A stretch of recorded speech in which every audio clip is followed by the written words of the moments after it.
Android XR is finally starting to feel real. We'll talk more about it in moments, but first, there's no denying the staying power of Sony's 1000X headphones. Since their debut 10 years ago, each successive model claimed the top spot in our best headphones list upon arrival. To celebrate the anniversary of the company's legendary over-ear headphones, Sony debuted its 1000X The Collection, spelled with a X, not a C, WH1000X Edition. There are some obvious upgrades to the design and materials, but the company retooled the inside as well, hoping to create the ideal form of its flagship headphones. I discovered during testing, however, the 1000X is far from perfect and may not even be the best choice in Sony's lineup right now, depending on your listening priorities. Plus, at $650, this ultra-premium model is considerably more expensive than the WH1000X M6. Head over to Engadget.com for Billy Steele's full review of Sony's 1000X headphones.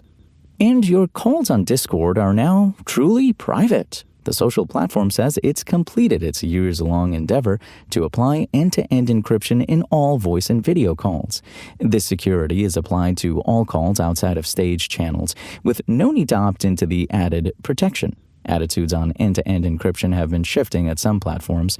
While many see E2EE as a critical way to keep personal conversations personal, there have been some moves away from this security option.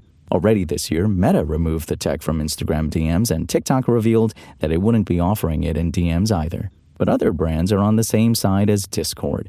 Notably, Apple is finally encrypting RCS messages, adding more privacy when iOS and Android users are chatting. Remember, you can find the latest gadget news, reviews, price drops, and more right now at Engadget.com. Last year at Google I/O, we got a promising, if frustratingly limited, look at Android XR. At this year's event, the company confirmed that the first glasses from Warby Parker and Gentle Monster are finally coming later this year. Those frames are still under wraps, though we got a bit of a preview during the I/O keynote. But Google's developer conference did at least give us a much clearer picture of how its smart glasses will work. Given that Meta has a years-long head start, Google will have a lot to prove. But despite being almost embarrassingly late to the smart glasses game, Google has a few significant advantages. And after trying out the latest Android XR glasses, we suspect at least some people will prefer these over Meta's Ray-Ban shades. The glasses Engadget's Carissa Bell demoed were not the branded frames briefly shown off during the keynote. They were reference hardware that Google uses for its own internal development. These glasses also had a built-in display, unlike the Warby Parker and Gentle Monster specs, which will be audio only. But they didn't really look or feel like a prototype either. While not quite as polished as my Ray-Ban Meta frames, they weren't overly thick or nerdy looking, and they felt much lighter than the extra chunky Meta Ray-Ban display frames.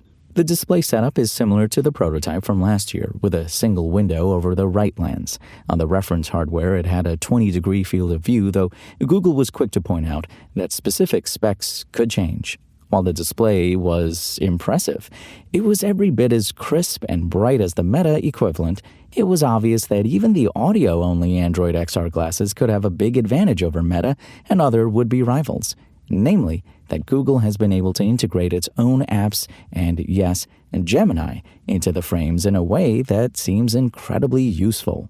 While we've generally been impressed with Meta's AI glasses' translation abilities, you can only do one language at a time. You also need to download the language to your phone ahead of time, which can make spur-of-the-moment translations tricky. The non-display glasses will also still benefit from multimodal capabilities, which rely on the onboard cameras and Gemini to surface information based on your surroundings. You're able to look at a recipe and ask Gemini to add the ingredients to your shopping list on Google Keep.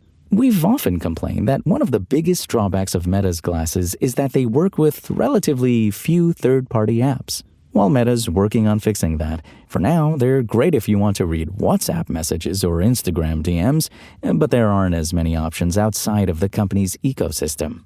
Android XR may also be heavily reliant on Google's own ecosystem, at least for now, but being able to access Maps, Gmail, and Keep feels much more practical to my everyday life. Maps, in particular, could be especially useful. In our latest demo, we were once again able to get walking directions in the display, alongside a little map view when looking down towards the ground.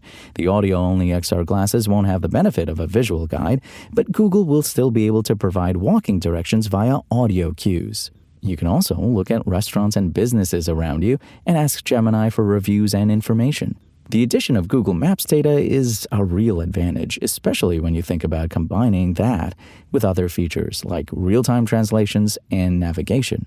We still have some unanswered questions about how all this will work when it's in a pair of glasses people can actually buy, and Google still hasn't revealed specs or pricing for the consumer version of these glasses, but there's already a lot to look forward to.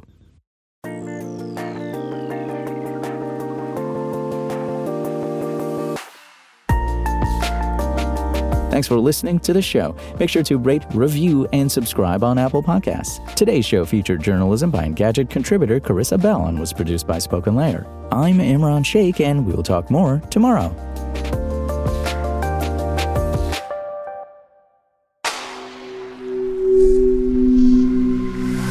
Spoken Layer.